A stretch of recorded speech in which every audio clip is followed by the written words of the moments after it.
What's up, folks? Welcome. This is Warriors Pro Wrestling. This is our weekly video. Glad you are here listening to us this week again. This week, again, it's a how WWE should have booked. I look back at past storylines and angles and pushes or non-pushes, whichever one fits. And I say how I would do them differently, how I would rebook them. So last week, if you didn't check it out, go check it out. It's a part 1, and this is part 2. Part 1 was Drew McIntyre's The Chosen One push, leading all the way to the Summer of Punk. Now, I know it seems like a long way, but I did explain the majority of McIntyre's The Chosen One gimmick in the last video. It will come up again in this one, as it does kind of intertwine, like I think some good storylines should. Now, so here's where we're at. So Drew McIntyre, mainly I say go back and watch the last video so you know what is going on. Basically, Drew McIntyre got the Miz's push instead of the Miz. We did a couple things on SmackDown. Go check that out. And then he came over to Raw, and he basically was where the Miz was. So here's what we're going to do. We're starting after WrestleMania 27, where Drew McIntyre went over John Cena with the help of The Rock. If you really have to, like I said in the last video, I prefer if you could do it without The Rock, or as minimal amount of interference from The Rock as possible. But if you need to have The Rock interference to really make you feel well and good, fine, go ahead, do The Rock. Now, at Extreme Rules, Drew McIntyre retains the title. In real life, Cena won the title. John Cena won the title at Extreme Rules over The Miz and John Morrison. We don't do that. Drew McIntyre retains the title.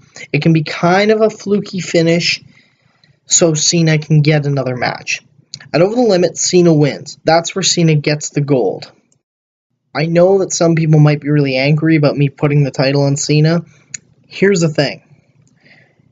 As much slack as Cena takes, he's really good in the ring, he's good on the mic, and that summer was the Summer of Punk. And that led to an awesome match at Money in the Bank. I want that match to happen. So we're going to book it a bit better before and after that. We're going to book that whole thing a bit better, but I wanted to keep that match. I wanted to make sure we had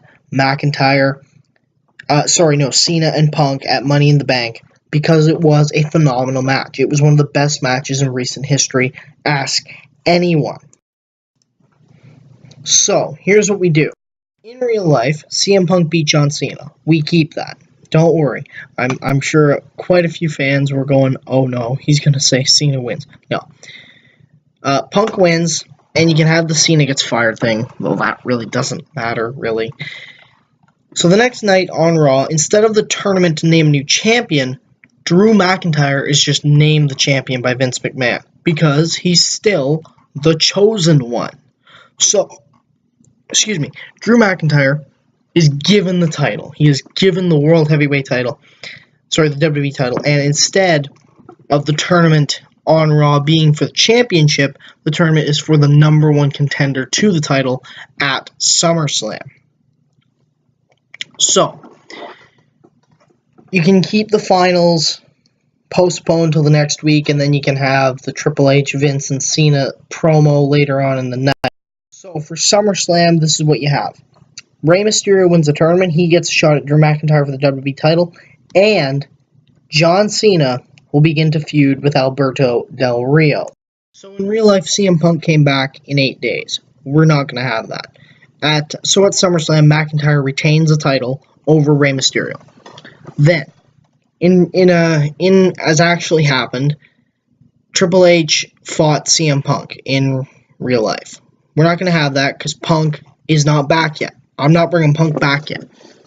So, Punk is still gone. We don't have Triple H and CM Punk.